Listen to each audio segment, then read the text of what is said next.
नमस्कार मित्रांनो, सुस्वागतम. मुरांबा मालिकेच्या आजच्या भागामध्ये आता माही ही रागानेच इकडे देविकाच्या घरी येते आणि रागाने तेथील सर्व वस्तू ती इकडे तिकडे काढून फेकून देते.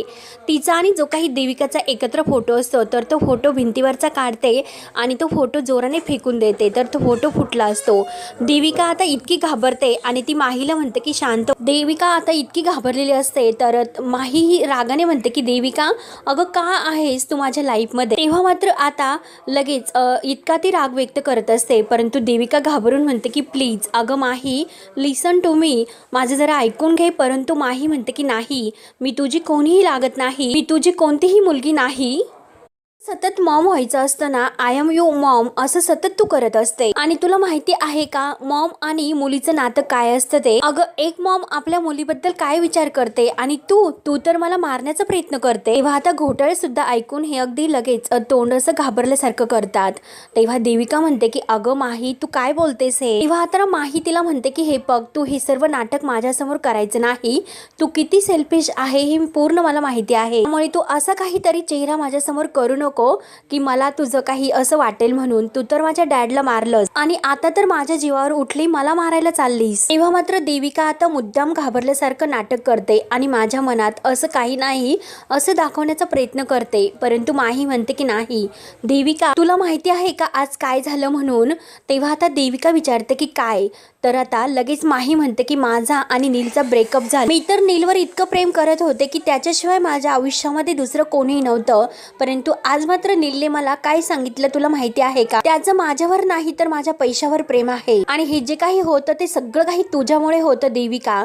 तर आता देविका आणि घोटाळे एकमेकांकडे पाहत असतात, कारण त्यांना पूर्णपणे नीलबद्दल माहिती असते. तर माही आता जोरात ओरडते आणि हे सगळं काही केलं ना, ते सगळं काही तू केलंस. पण देविका, अगं तुला कळतं का तू काय केलं. नीलला माझ्यापासून लांब केलं आणि नाही, हे सगळं काही तू नीलच्या डोक्यामध्ये भरवतेस.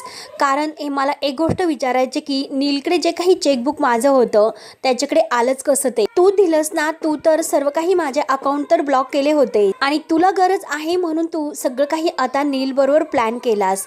तर देविका म्हणते की हे बघ अगं माही, तुझा काहीतरी गैरसमज होतो, मी काही केलेलं नाही. अगं बेबी, तू ऐकून घे, तुझा चॉईस चुकला. तर माही म्हणते की नाही, माझा चॉईस नाही चुकला तर माझ्या डॅडूचा चॉईस चुकला, कारण तो तुला या घरामध्ये घेऊन आला. तर आता देविका लगेच हसते आणि माहीला म्हणते की हो, एकदम असं परफेक्ट. आणि तुला तर हे सर्व क्लिअर झालं, मग तुझ्यापासून तर हे काही लपवायलाच नको मग. आणि यस, तू जे काही म्हणते ना मी आहे तर सेल्फिश सुद्धा आहे आणि क्रुअल सुद्धा आहे. तुझा डॅडू तो तर इकडे नाही, तो तर वर गेला आणि जिकडे तू सुद्धा लवकरच जाशील. तेव्हा आता माहीला इतका राग येतो, माही लगेच देविकाला मारण्यासाठी तेथील एक समोर जी काही फेकून दिलेली वस्तू आहे ती उचलते आणि तिच्या डोक्यात घालणार. तोच लगेच नील मागून येतो आणि नील मात्र माहीचा हात धरतो. देविका खूपच घाबरलेली असते आणि माही म्हणून ती ओरडत असते, परंतु आता आपला हात कोणी मागून धरला म्हणून माहीला खूप असा राग येतो. तेव्हा आता माहीच्या डोळ्यात पाणी येते आणि ती नीलकडे रागाने पाहत असते. त्यानंतर आता इकडे घरी आपला अक्षय हा माही तर इकडे आलेली असते आणि तिलाच तो रमा म्हणून आवाज देत असतो. तेवढ्यात अभि बाहेर येतो आणि काय रे अक्षय, काय झाले असे विचारतो.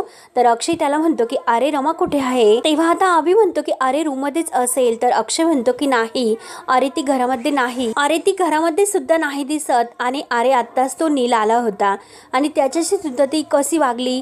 तेव्हा अभि म्हणतो की असे का, काय झाले. तर अक्षय म्हणतो की अरे साधा त्याला चहा सुद्धा घे असंही म्हणली सुद्धा नाही, त्याला काहीच असं विचारलं नाही. त्यावर आता अभि म्हणतो की नाही रे, ती काहीतरी विचारत असेल, मग तिच्याकडून राहून गेलं असेल त्याला सर्व विचारायचं. तर अक्षय म्हणतो की काय रे अभ्या, तुझं नेमकं काय सुरू आहे बरं. हल्ली तर फारच तू तिची जास्तच बाजू घेतो. अगोदर जेव्हा मी तुला असं सांगायचो की रमा काही चुकीचं नाही वागत, तू तिला समजून घे, तेव्हा तो तिला विरोध करायचा आणि आता उठसूट तू तिचीच बाजू घेत असतो. त्यावर आता अभि म्हणतो की नाही, तेव्हा मला कळत नव्हतं, परंतु आता मला माझ्या चुकीची जाणीव झाली आणि मला आज कळतंय की रमा चुकीची नव्हती म्हणून, आणि रमा बरोबरच होती. त्या चुका तर मला परत नाही करायच्या, म्हणून तर मी झालेल्या चुका सुधारतोय.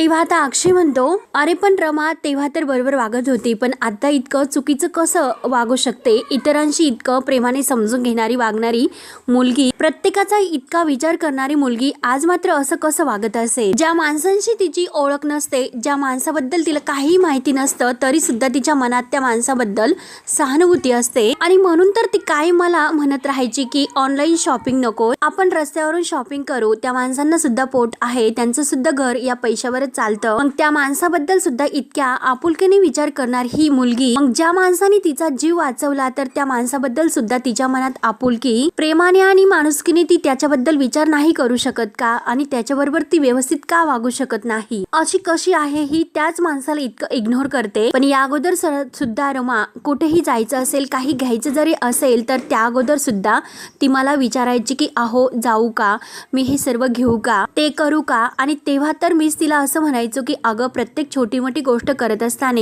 तू मला नको सारखं सारखं विचारत जाऊस. पण आता मात्र ती इतकी बदलली, विचारणं आणि सांगणं हे तर बाजूलाच राहिलं, परंतु त्या नीलला आणि मला सुद्धा इग्नोर करून ती निघून जाते. त्यावर आता आभी त्याला समजवण्याचा प्रयत्न करतो की अरे तसं काही नाही, कदाचित आतमध्ये जाऊन बघ तर काही भाजी वगैरे काहीतरी संपलं असेल, ते आणायला गेली असेल आणि त्या अर्जन्सी मध्ये ती नेमकं हे सांगायचं तुला विसरून गेली असेल. त्यावर आता अक्षय म्हणतो की आब्या हे बघ, उगाच तू काहीतरी तिची बाजू घ्यायची म्हणून घेऊ नको. तेव्हा आता अभि म्हणतो की अरे नाही, मी तिची बाजू नाही घेत. आणि एक मिनिट, अरे तू सुद्धा असं कसं बोलू शकतो? हे बघ, ती इग्नोर वगैरे काही करत नाही. अरे बघ ना, हेच बघ, तिने तुला इतकं छान गिफ्ट दिलं, मग त्याचा विचार कर. त्यावर आता अक्षय म्हणतो की हो, तिने मला गिफ्ट तर छान दिलं, पण तरी सुद्धा तिचं हे जे वागणं आहे ना ते मला खटकते. तर अभि त्याला समजवण्याचा खूप असा प्रयत्न करतो, परंतु अक्षय ऐकायला तयार नसतो.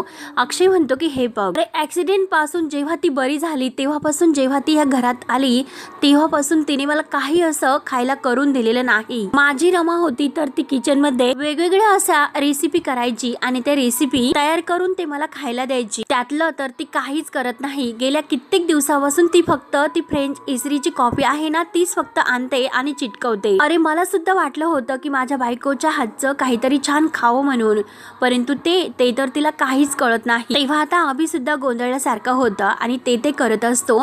तर अक्षय ओळखतो. अक्षय म्हणतो की हो बघ, तू उगाच काहीतरी फालतू अशी तात्रू आणि मात्र उत्तर देऊ नको. जे काही मला तिच्याबद्दल हे प्रश्न पडतात ना ते लॉजिकल सुद्धा आहे. आणि हे बघ, तुला सुद्धा ते जे काही ती वागते ते करते ना त्याबद्दल सुद्धा तुझ्या मनात सुद्धा असे प्रश्न पडत असतील, परंतु तू त्याकडे दुर्लक्ष करतोस. रमाचं नक्की काहीतरी चुकतो हे नक्कीच आहे. तेव्हा आता अभि हा एका हाताने आपले चेहरा झाकून घेतो. आता नक्की याला कसं सांगायचं की ही आपली रमा नाही म्हणून. त्यानंतर मात्र आता इकडे माहीचा आता नीलने हात धरलेला असतो आणि तिच्या हातातील ती वस्तू तो बाजूला घेतो आणि म्हणतो की काय माही, अगं हे काय करून ठेवलंस? काय इतकी चिडचिड करून घेतलीस? तुझी इतकी चिडचिड होते, तुला राग येतो. माही मी तुला एकदा सांगितलं की माझं तुझ्यावर प्रेम आहे, खरंच माझं प्रेम आहे, पण प्रेमाने तर काहीच होत नाही ना माही. म्हणजे हेच बघ, प्रेमाने पोट भरतं का? प्रेमाने स्वप्न पूर्ण होतात का?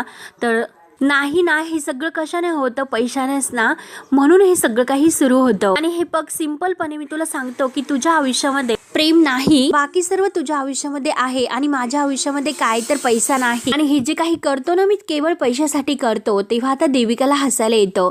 देविका म्हणते की बघितलंस का, अगं ऍक्च्युली तुझी चॉईस तर चुकली आणि तसं म्हणायचं तर ऍक्च्युली तुझी ही चॉईस सुद्धा बरोबर आहे, तुझ्यासाठी नाही तर माझ्यासाठी. म्हणून आता देविका आणि नील हे खूप असे हसत असतात. तर माहीला आता दोघांचा सुद्धा खूप असा राग येतो आणि तिचे डोळे अगदी पाण्याने भरून येतात. माही म्हणते की तुम्ही सगळ्यांनी मिळून हा एकत्र प्लॅन केलात ना. अरे पण नील, तुला कळतंस का तू कसा वागतोस ते? अरे तू माझ्याशी एकदम चिटिंग प्रमाणे वागतोस. तेव्हा नील म्हणतो की हो, पण केवळ मी पैशासाठी हे सर्व करतो. आता माहीला आपल्या डॅडूची आठवण होते. अरे खरंच माझा डॅडू आज असायला हवा होता. सगळं काही आहे ना ते मला फेसच करावं लागलं नसतं. तेव्हा आता माही खूप रडत असते आणि तेवढ्यात अक्षयचा फोन तिला तिच्या मोबाईलवर येतो आणि ती फोन घेते आणि हॅलो म्हणते. तर अक्षय म्हणतो की हॅलो रमा, अगं काय ग, तू आहेस तरी कुठे? केव्हाची मी तुझी वाट पाहतोय. तेव्हा आता माही म्हणते की हो मी येते, कारण वाटेमध्ये मला आगाऊ माणसं भेटली होती. नीलकडे पाहत आता ती अक्षयलाही सांगत असते. त्यावर आता अक्षय म्हणतो की काय अगं कुठे आहेस तू, येतो मी. तेव्हा आता माही म्हणते की नाही अहो काही गरज नाही, एकटीच त्यांना सरळ करेल. तेव्हा अक्षय म्हणतो की बरं ठीक आहे पण लवकर ये. आणि आता माही फोन ठेवते. तेव्हा आता माही जायला निघते, परंतु देविका तिला थांबवते. तर आता माही पुन्हा वळून देविकाला म्हणते की अगं देविका, आणि हसते, मी चॉईस करण्यात तर चुकले, तू मात्र डिसिजन घेताना का चुकते. तुला मला जाऊन द्यायचे नाही, मग तू मला येथे ठेवून काय करणार आहे ते सांग बरं. तुम्हाला माझ्या सह्या हव्या आहेत हे सुद्धा मला माहिती आहे, परंतु सह्या दिल्यानंतर तुम्हाला प्रूफ सुद्धा दाखवावे लागेल. मीच माही आहे आणि ह्या सह्या सुद्धा माझ्याच आहेत, त्यामुळे तुम्ही मला मारू शकत नाही. त्यासाठी तुम्हाला मला जिवंत ठेवावेच लागेल आणि माझ्याशी तुम्हाला छान सुद्धा वागावं लागेल. जर तुम्हाला माझ्या सह्या हव्या असतील तर तू माझं काही बिघडू शकत नाही. आणि छान आता ती नीलकडे पाहते, लंबी रेस का घोडा. तेव्हा आता नीलला तर हसायला येतं. त्यावर आता माही म्हणते की पण आता मला कळलंय की माझं कोणीच नाही असं नाही, पण माझं कुणीतरी आहे आणि आता ती आयुष्यभरासाठी माझी असेल, की ज्या फॅमिलीला माझं प्रेम हवं असेल आणि मी हवी आहे आणि ती फॅमिली मात्र माझी वाट पाहते. तेव्हा आता घोटाळे सुद्धा म्हणतात की हो ना, सी इज राईट मॅम, आपल्याला तर सही हवी आहे. तर आता देविका रागाने घोटाळ्यांकडे पाहते. तेव्हा आता माहीला नीलचा इतका राग येतो आणि रागाने त्याच्याकडे पाहत ती धक्का त्याला इतका रागाने देते आणि त्याला बाजूला ढकलते आणि रागात तेथून निघून जाते. तेव्हा आता नीलला हसायला येतं. नील म्हणतो की खरंच मुली चिडल्यानंतर खूप असे गोड दिसतात. त्यानंतर आता इकडे अभि हा बाहेर येतो. तो माहीला शोधतच येत असतो. आनंद तर त्याला बाहेर दिसतो. मग तो आनंदला विचारतो की दादा, अरे ही माही कुठे आहे, तुला माहिती आहे का. त्यावर आता आनंद सुद्धा म्हणतो की अरे हो ना, खरंच काही माहिती नाही. आणि तेवढ्यात गेस्ट हाऊस मधून नैना बाहेर येते आणि नैना आता या दोघांना सांगते की माही रागारागात निघून गेली, कारण तिच्या बॉयफ्रेंडने तिला धोका दिला. नक्की त्या दोघांमध्ये असं काहीतरी घडलं म्हणून रागारागाने ती त्याला भेटायला निघून गेली. तर आता आनंद विचारतो की अरे यार, म्हणजे आता नवीन काय असं या दोघांमध्ये नवीन नाटक घडलं. त्यावर आता नैना म्हणते की एक्झॅक्टली काय घडलं हे माका नाही माहिती, परंतु नक्की त्या दोघात काहीतरी असं घडलं. त्यावर आता आनंद म्हणतो की जर का माही तिच्या बॉयफ्रेंडला भेटायला गेली आणि जर ती परत इकडे नाही आली तर मग आपण काय करायचं. तेव्हा आता अभि आणि आनंद या दोघांना टेन्शन येते, परंतु नैना म्हणते की नाही, त्या दोघांमध्ये असं काहीतरी घडलेलं आहे की ते परत एकत्र नाही येऊ शकत. मग नक्की त्याचा जाब विचारण्यासाठी ती त्याच्याकडे गेली आणि तिका आतापर्यंत कळून चुकलेला आहे की नील हा चांगला मुलगा नाही म्हणून. ती इतकी टेन्शन मध्ये आणि अस्वस्थ आहे की लगेच ती त्याला तिकडे जाब विचारण्यासाठी गेलेली आहे. त्यावर आता अभि आणि आनंद म्हणतात की अरे बापरे, आता मात्र आपण तिला मदत करायला हवी, आपल्या मदतीची काहीतरी तिला गरज असेल. तेव्हा आता नैना नाही नको असं म्हणत असते. त्यानंतर आता इकडे जो माही आणि देविकाचा फुटलेला फोटो आहे त्या फोटोकडे पाहत देविका म्हणते की सगळं काही माझा प्लॅन फसला, ती तिकडे निघून गेली. तर नील मात्र हसायला येत असतं. तर आता घोटाळे म्हणतात की हे बघा, मला काय वाटतं माही आता परत नाही येणार. तेव्हा आता घोटाळ्यावरच आता देविका ओरडते की ते सगळं काही तिकडे ठेवा, म्हणून घोटाळे आतमध्ये निघून जातात. तर नील आता देविकाला म्हणतो की हे बघ देविका, तू काही टेन्शन घेऊ नको, आता कुठे आपला प्लॅन सक्सेसफुल होतोय, म्हणजे आता कुठे आपल्या हातातील पत्ते हे व्यवस्थित पडतात. त्यावर आता देविका म्हणते की अरे तू वेडा आहेस का, काय बोलतो तू. त्यावर आता नील म्हणतो जे काही बोलतो ते अगदी बरोबर बोलतो, कारण आपल्या फायद्याचेच आहे ते. आणि मला काय वाटतं की आता या वेळेला म्हणजे मस्त असं सेलिब्रेशन तर व्हायलाच हवे. मग तुम्ही एक छान असं म्युझिक लावा आणि चल देविका, लेट्स आपण दोघं एकत्र डान्स करूयात. म्हणून तो देविकाचे हात धरतो आणि come on Devika come on. परंतु देविकाला आता इतका राग येतो आणि रागाने ती नीलला स्टॉप इट असं म्हणून आपले हात हिसकावून घेते. त्यावर आता लगेच नील म्हणतो की अगं रिलॅक्स देविका, तुला पुन्हा भीती वाटते का ही माही पळून जाईल म्हणून. नाही, माही तर आता त्या मुकदमांच्या घरातून कुठेही जात नसते, कारण कसे आहे की तिला जे काही या घरात मिळत नव्हते ते सगळं काही इकडे तिकडे त्या घरात मिळते. त्यावर आता देविका विचारते की म्हणजे काय. तर नील आता देविकाकडे पाहत हसून म्हणतो आणि परत तो बोलायचे थांबतो. त्यानंतर मात्र आता इकडे आजीही बाहेर येते. तर अभि, आनंद, नैना हे तिघेही त्याला एकत्र दिसतात आणि ती लगेच विचारते की तुमचे काय चालले. तर अभि म्हणतो की काही नाही आजी ती माही. तेव्हा आता आजी लगेच म्हणते की हो मला माहितीच होतं की कोणती आहे ना माही, तिच्यावर विश्वास ठेवून काही एक नाही. आता कुठे आपल्या अक्षयला वाटायला लागलं की ही रमा आहे म्हणून, आणि जर ती अशीच एक दिवस त्या मुलाबरोबर पळून गेली तर काय करायचं. त्यावर आता नैना म्हणते की नाही मॅम, असं नाही होणार. मका पूर्ण खात्री आहे की माहीला आता आपल्या फॅमिलीची व्हॅल्यू कळली, आपल्या माणसांची व्हॅल्यू कळली आणि जे काही तिच्याकडे नव्हतं ते तिला सगळं काही आपल्या फॅमिलीतून मिळालं। तेव्हा आता माझ्या फॅमिलीकडून असं म्हटल्यानंतर आजी मात्र रागाने नैनाकडे पाहायला सुरुवात करते, परंतु नैनाला लगेच समजतं। नैना म्हणते की सॉरी, मला माझ्या नाही तर तुमच्या फॅमिलीकडून असं म्हणायचं होतं। त्यावर आता इकडे नील हा घोटाळ्यांना विचारतो की मला एक गोष्ट सांगा की प्रत्येक माणसाला काही ना काही आपल्या आयुष्यामध्ये हवं असतं, म्हणजे कसं की तुमच्या देविका मॅमला आणि मला पैसे हवेत आहेत, तर कसे माहीला तिला काय हवं आहे बरं। तेव्हा आता घोटाळे सांगायला सुरुवात करतात की माहीला तिचा कुकी। तेव्हा आता नील म्हणतो की नाही, माहीला कुटुंब हवं आहे, खरं प्रेम हवं आहे, आपली माणसं हवी आहे आणि कळतंय का हे सगळं काही तिला मुकादमांच्या घरात मिळते, त्यामुळे मला नाही वाटत की ती त्यांना सोडून कुठे जाईल म्हणून। आणि आता फक्त आपण रमाला या घरात घेऊन आलो तर आपल्या माहीला ब्लॅकमेल करणं हे आपल्यासाठी अगदी सोपं जाईल। तेव्हा आता देविका विचार करते आणि नीलला म्हणते की म्हणजे असं आपली माही ही रमा बनली तर मग जी खरी रमा आहे तर तिला आपण माही बनवायची। तेव्हा आता नील म्हणतो की हो अगदी एक्झॅक्टली, एकदा की आपण त्या रमाला माही बनवलं तर ही सगळं काही पैसे प्रॉपर्टी आपल्या नावावर होईल। हे ऐकून तर देविका अगदी खुश होते। देविका विचारते की नील तुला वाटतं का हे सर्व काही शक्य होईल। त्यावर आता नील म्हणतो की मला एक गोष्ट सांग, तू आहेस ना माझ्यासोबत। तेव्हा आता देविका म्हणते की हो, तर नील म्हणतो की मग झालं, सगळं काही अगदी शक्य होईल। त्यानंतर आता इकडे पुण्याला आलेल्या घरामध्ये रमा इतकं छान ते घर सजवते आणि इतकं छान टापटीप तयार करते, तर आता माई तर खूप खुश होतात। वा वा, खरंच पोट्टे, अगं तू तर एकदम असं छान करून ठेवलंस, एकदम आलं तेव्हा कसं होतं हे घर आणि आता मात्र एकदम असं झाक करून ठेवलं आणि खरंच वाव पोट्टे, अगं तुझ्या हातामध्ये गुण आहे, पण याचा अर्थ मात्र असा होत नाही लगेच फुशारक्या मारायला सुरुवात करशील। अगं तुझ्या घरातले म्हणायचे की खरंच तुझ्या हाताला गुण आहे म्हणून तर तुला आम्ही सून करून घेण्याचं ठरवलं। तेव्हा रमा फक्त म्हणते की हो का, तर माई म्हणते की हो हो, अगं तुझे घरचे खरंच म्हणायचे की तू खरंच नशिबान आहे, तुला साई सारखा एकदम असा हुशार नवरा भेटला आणि माझ्यासारखी एकदम असे प्रेम करणारी प्रेमळ ही सासू म्हणजे मी भेटले। त्यावर आता रमा लगेच माईंना विचारते की कोण कोण होतं माझ्या घरी। तेव्हा आता माई तर काही उत्तर देत नाही, तर रमा पुन्हा विचारते की प्लीज सांगा ना माई, अहो कोण कोण होतं माझ्या घरी, कोण कोण होतं माझ्या घरी आणि कोणी जर जिवंत असेल तर।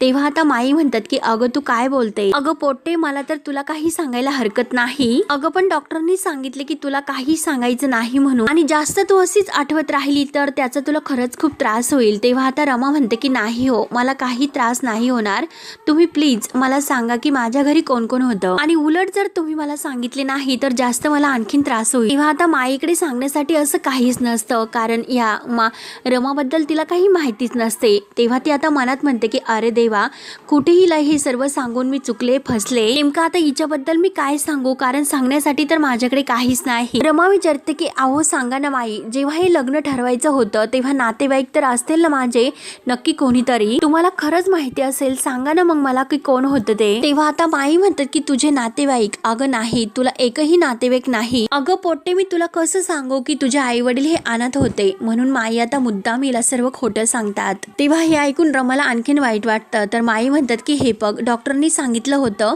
की तुला खरंच काही सांगायचं नाही, तरी सुद्धा सांगितलं, आणि तुला जसे हे आठवेल तसे आठवेल, तू जास्त स्वतःला त्रास करून घेऊ नकोस, आणि जा बरं, तू जास्त विचार करू नको, जा स्वयंपाक करून घे, जा बरं, आणि जा ग पोट्टे, जा स्वयंपाक करून घे, जास्त स्वतःला त्रास करून घेऊ नको। तेव्हा रमा जाते आणि आपली किचनवर स्वयंपाक करायला घेते, तर माई आता बेडवर जाऊन बसतात आणि जरा कुठे हिला काही मी विषय काढला तर अगदी खोदून विचारायची हिला अगदी सवयच झाली, तिच्यापासून काही असं लपवणं ही तर मोठी कसरतच आहे रे बाप्पा। त्यावर आता रमा सुद्धा स्वयंपाक करता करता देवाला आठवते, देवाला म्हणते की का तू माझा इतका अंत पाहतोस, दिवस रात्र मी माझ्या घरच्यांचा विचार करते, त्यांची वाट पाहते, ते कोण आहे आणि कुठे असतील किंवा नसतील, असं त्यांच्याबद्दल काहीतरी मला कळून दे। तेव्हा मित्रांनो, आता रमा ही आपल्या फॅमिली बद्दल विचार करत असते, तर हा भाग येथे संपतो।